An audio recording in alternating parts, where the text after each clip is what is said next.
All right, let's do this.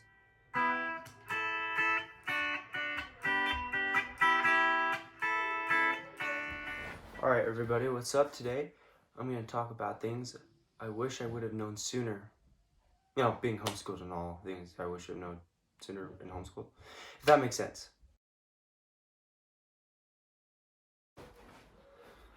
So the first thing I want to talk about is the myth of being behind. What? That's a myth? You mean it really doesn't matter if I'm behind? Yes, it doesn't. Yeah, that sounds weird. Yes, it doesn't. What? It doesn't matter if you're behind. See, our culture has created a kind of a conveyor belt system saying you have to be right here at this time, which is quite wrong and messed up because everybody has different patterns of learning. But let me explain how this system came about. Schools have really grown since schools have started, and they only have few teachers. And the only way they can keep track of all the kids learning with that many teachers is to have this conveyor belt system. I don't know if it's the only way, but it's the way that the government's figured out. But that doesn't mean you need to follow it, because we all have our own learning patterns, and we all need to figure out what they are. So we need to change our mindset. First thing is to realize it's okay to be behind.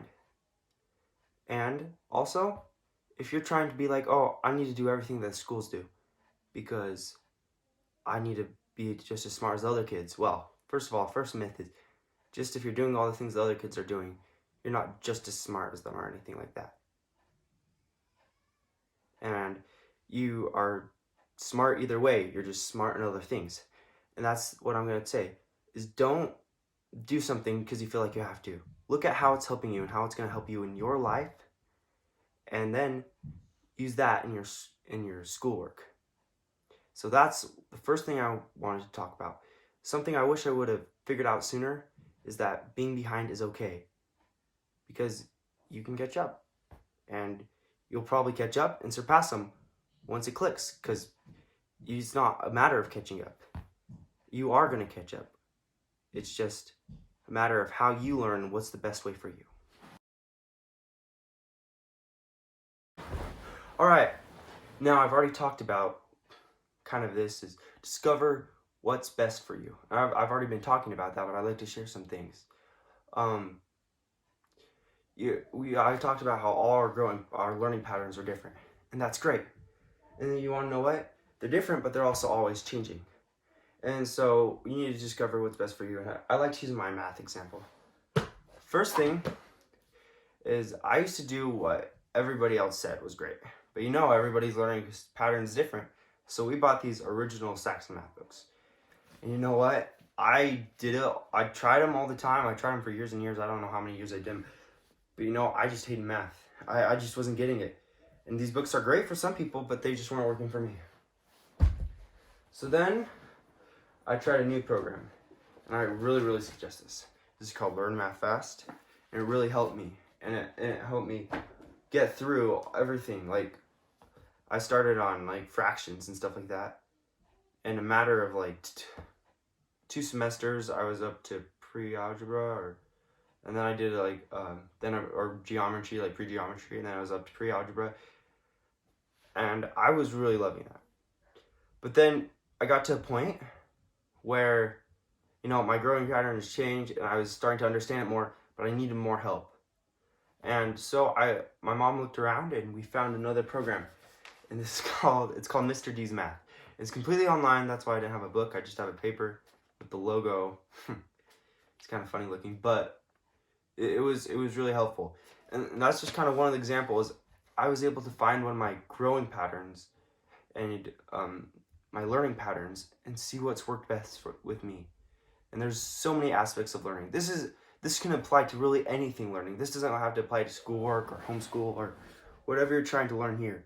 This really just, you should always apply this. So that's the other thing, is you need to discover what's best for you. All right, third thing. I stuttered. That was weird. Anyway, third thing is friends. Okay, I totally understand. This has like been one of the biggest arguments for homeschool. Oh, there goes the math books. Sorry, I'm on math fast. Anyway, this has been one of the biggest, like, why would you go to do homeschool because you can't be around your friends. And I totally understand that. I've heard a lot of kids say, I just can't, I need to have friends. And it's hard at sometimes. But one thing you really need to understand is that extracurricular activities, they're out there. And sometimes you say, oh yeah, but I see my friends for like an hour at those activities. I wish I could be around. But you don't need to be around them all day. That's another thing that our culture with this school system's created. But I know it's hard.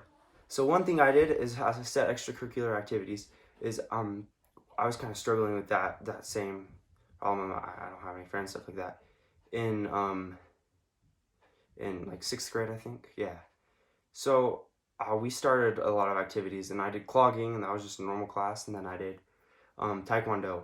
And taekwondo was really great. Now I loved it because taekwondo is fun just because I like the sport and the activity. But I also did it during the day with other kids who were homeschooled, and I found some really good friendships that we could kind of relate because we're all homeschooled, and I really enjoyed that. So also, if you find people you can relate with too, those are really good friends, and you know they're good friends if you want to stay your friend, even if you don't see them all day.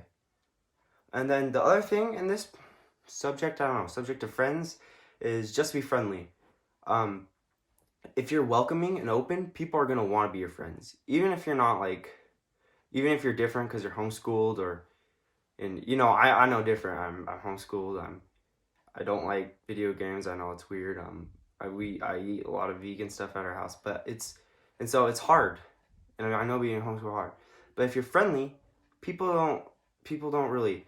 If you think about it, I know it's weird being different, but they're not going to judge you by your differences.